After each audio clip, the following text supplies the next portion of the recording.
Let's start with a brief summary. This article, written by Paul Graham in 2007, discusses the relationship between wisdom and intelligence. Graham points out that intelligence and wisdom manifest in different ways in different people, with both relating to knowing what to do in certain situations. However, intelligence is often associated with the ability to perform exceptionally in specific situations, while wisdom is generally linked to achieving good outcomes in all situations. Graham notes that wisdom is often developed with discipline, while intelligence is cultivated with carefully chosen self-reliance. Therefore, if we choose to be intelligent, we might have to sacrifice being wise. Before we dive in, I want to share a quick note about how this podcast is created. As you've probably noticed, this podcast isn't voiced by a human, but by artificial intelligence. I'm obligated to inform you of this beforehand due to the rules of AI services. This podcast is made possible by our sponsor, Wope.com, an AI startup that combines content marketing with artificial intelligence to significantly boost traffic and revenue of your startups. For all the latest content, be sure to follow me at x.com, corner. Now, let's turn our attention back to the essay. Wisdom versus intelligence, which holds more value? Original title, Is It Worth Being Wise? Date, February 2007. A few days ago, I finally figured out something I've wondered about for 25 years, the relationship between wisdom and intelligence. Anyone can see they're not the same by the number of people who are smart but not very wise, and yet intelligence and wisdom do seem related. How? What is wisdom? I'd say it's knowing what to do in a lot of situations. I'm not trying to make a deep point here about the true nature of wisdom, just to figure out how we use the word. A wise person is someone who usually knows the right thing to do, and yet isn't being smart, also knowing what to do in certain situations. For example, knowing what to do when the teacher tells your elementary school class to add all the numbers from 1 to 100. Some say wisdom and intelligence apply to different types of problems, wisdom to human problems and intelligence to abstract ones. But that isn't true. Some wisdom has nothing to do with people. For example, the wisdom of the engineer who knows certain structures are less prone to failure than others. And certainly smart people can find clever solutions to human problems as well as abstract ones. Another popular explanation is that wisdom comes from experience, while intelligence is innate. But people are not simply wise in proportion to how much experience they have.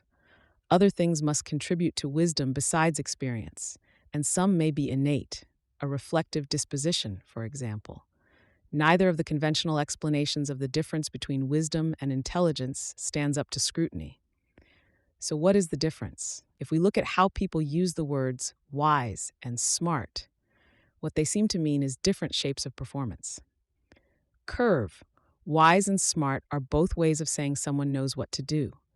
The difference is that wise means one has a high average outcome across all situations, and smart means one does spectacularly well in a few.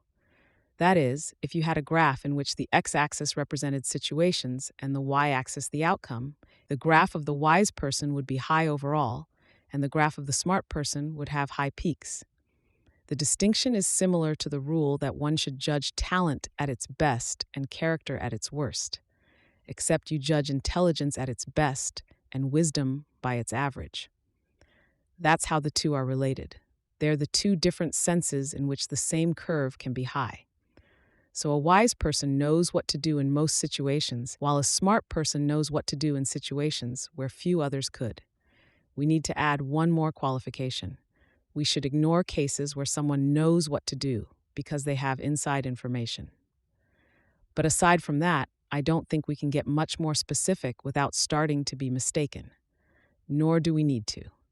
Simple as it is, this explanation predicts, or at least accords with, both of the conventional stories about the distinction between wisdom and intelligence.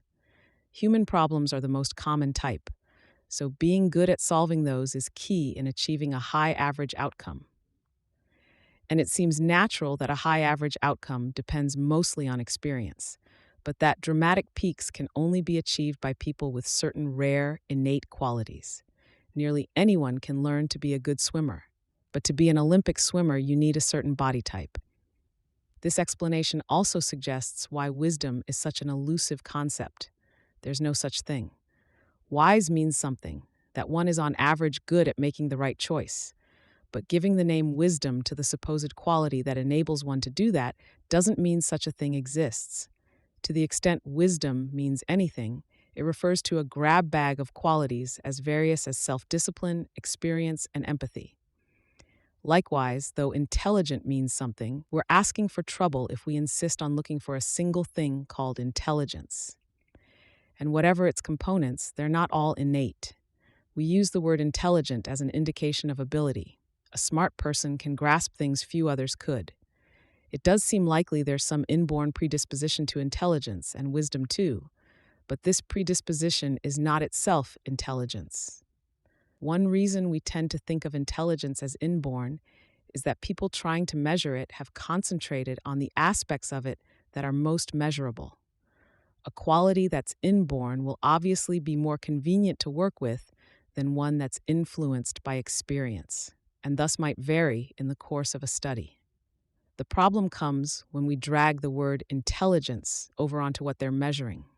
If they're measuring something inborn, they can't be measuring intelligence. 3-year-olds aren't smart. When we describe one as smart, it's shorthand for smarter than other 3-year-olds. Perhaps it's a technicality to point out that a predisposition to intelligence is not the same as intelligence, but it's an important technicality because it reminds us that we can become smarter just as we can become wiser.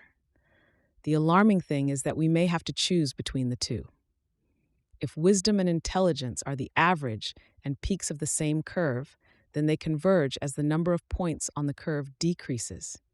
If there's just one point, they're identical. The average and maximum are the same.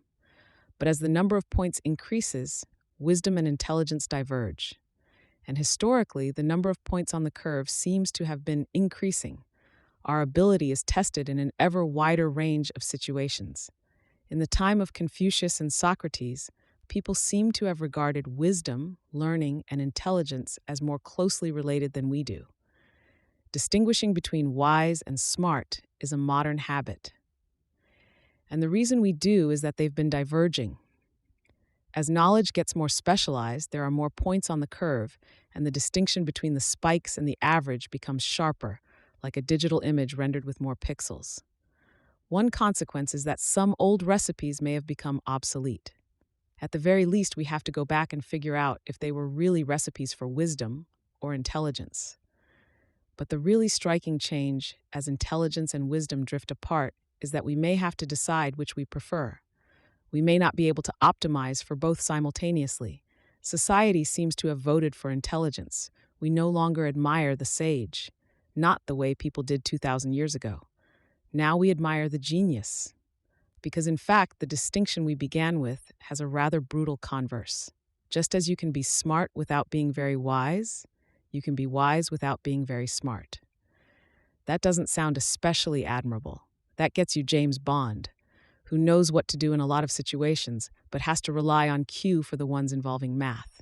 Intelligence and wisdom are obviously not mutually exclusive. In fact, a high average may help support high peaks. But there are reasons to believe that at some point you have to choose between them. One is the example of very smart people who are so often unwise that in popular culture this now seems to be regarded as the rule rather than the exception. Perhaps the absent-minded professor is wise in his way, or wiser than he seems, but he's not wise in the way Confucius or Socrates wanted people to be. For both Confucius and Socrates, wisdom, virtue, and happiness were necessarily related. The wise man was someone who knew what the right choice was and always made it. To be the right choice, it had to be morally right. He was therefore always happy, knowing he'd done the best he could. I can't think of many ancient philosophers who would have disagreed with that, so far as it goes. The superior man is always happy, the small man sad, said Confucius. Whereas a few years ago I read an interview with a mathematician who said that most nights he went to bed discontented, feeling he hadn't made enough progress. The Chinese and Greek words we translate as happy didn't mean exactly what we do by it, but there's enough overlap that this remark contradicts them. Is the mathematician a small man because he's discontented? No, he's just doing a kind of work that wasn't very common in Confucius's day. Human knowledge seems to grow fractally, time after time, something that seemed a small and uninteresting area, experimental error even, turns out, when examined up close, to have as much in it as all knowledge up to that point. Several of the fractal buds that have exploded since ancient times involve inventing and discovering new things. Math, for example, used to be something a handful of people did part-time. Now it's the career of thousands. And in work that involves making new things, some old rules don't apply. Recently, I've spent some time advising people, and there I find the ancient rule still works. Try to understand the situation as well as you can. Give the best advice you can based on your experience, and then don't worry about it, knowing you did all you could. But I don't have anything like this serenity when I'm writing an essay. Then I'm worried. What if I run out of ideas? And when I'm writing, 4 nights out of 5, I go to bed discontented, feeling I didn't get enough done. Advising people and writing are fundamentally different types of work. When people come to you with a problem and you have to figure out the right thing to do, you don't usually have to invent anything. You just weigh the alternatives and try to judge which is the prudent choice. But prudence can't tell me what sentence to write next. The search space is too big. Someone like a judge or a military officer can, in much of his work, be guided by duty, but duty is no guide in making things. Makers depend on something more precarious, inspiration. And like most people who lead a precarious existence, they tend to be worried, not contented. In that respect, they're more like the small man of Confucius's day, always one bad harvest or ruler away from starvation. Except, instead of being at the mercy of weather and officials, they're at the mercy of their own imagination. Limits. To me, it was a relief just to realize it might be okay to be discontented. The idea that a successful person should be happy has thousands of years of momentum behind it. If I was any good, why didn't I have the easy confidence winners are supposed to have? But that, I now believe, is like a runner asking, if I'm such a good athlete, why do I feel so tired? Good runners still get tired. They just get tired at higher speeds.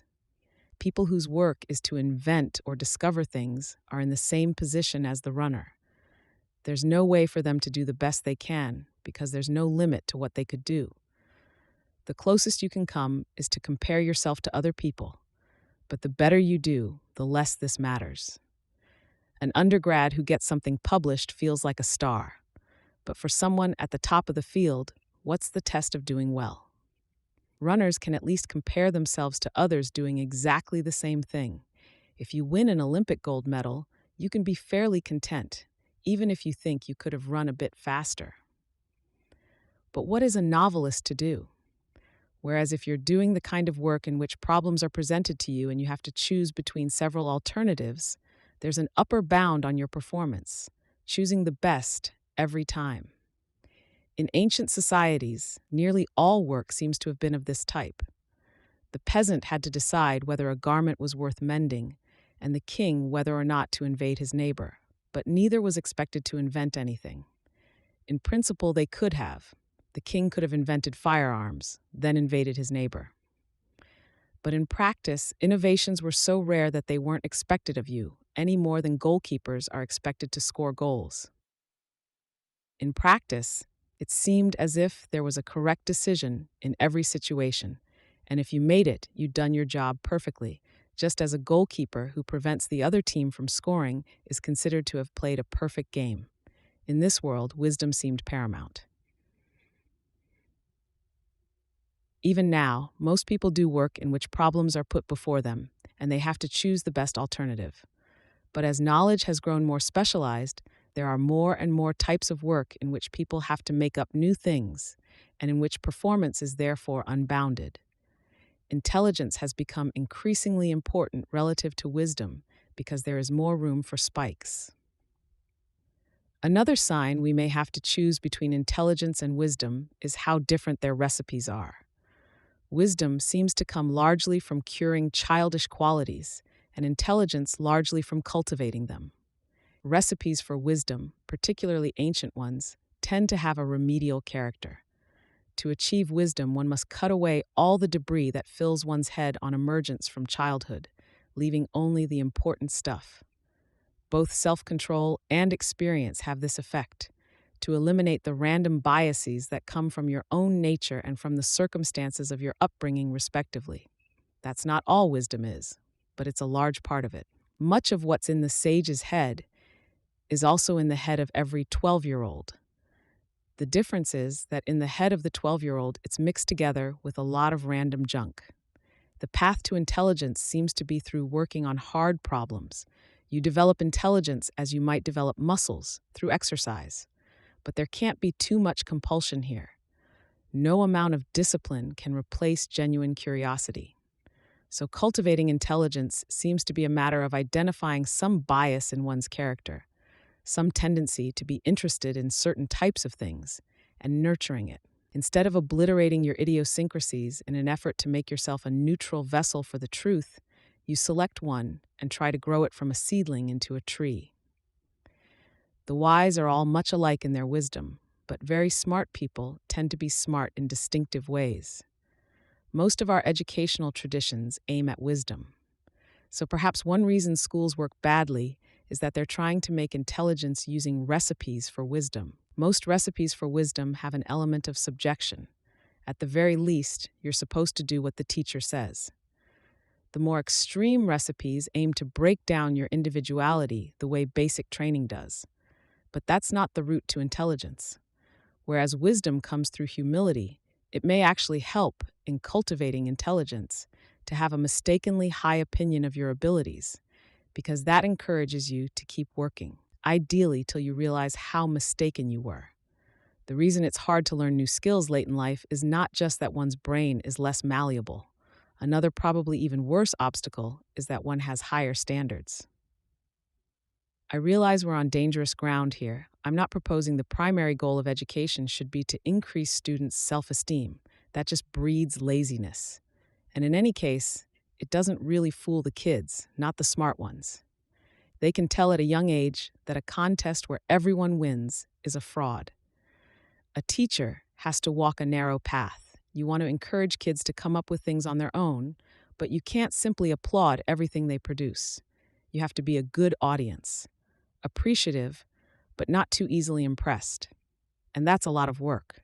You have to have a good enough grasp of kids' capacities at different ages to know when to be surprised. That's the opposite of traditional recipes for education.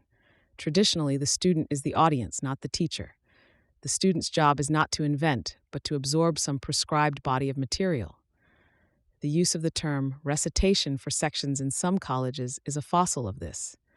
The problem with these old traditions is that they're too much influenced by recipes for wisdom. Different. I deliberately gave this essay a provocative title. Of course, it's worth being wise. But I think it's important to understand the relationship between intelligence and wisdom, and particularly what seems to be the growing gap between them. That way we can avoid applying rules and standards to intelligence that are really meant for wisdom. These two senses of knowing what to do are more different than most people realize. The path to wisdom is through discipline, and the path to intelligence through carefully selected self-indulgence. Wisdom is universal, and intelligence idiosyncratic. And while wisdom yields calmness, intelligence much of the time leads to discontentment.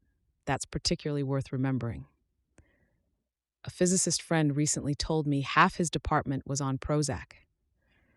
Perhaps if we acknowledge that some amount of frustration is inevitable in certain kinds of work, we can mitigate its effects. Perhaps we can box it up and put it away some of the time, instead of letting it flow together with everyday sadness to produce what seems an alarmingly large pool. At the very least, we can avoid being discontented about being discontented. If you feel exhausted, it's not necessarily because there's something wrong with you. Maybe you're just running fast.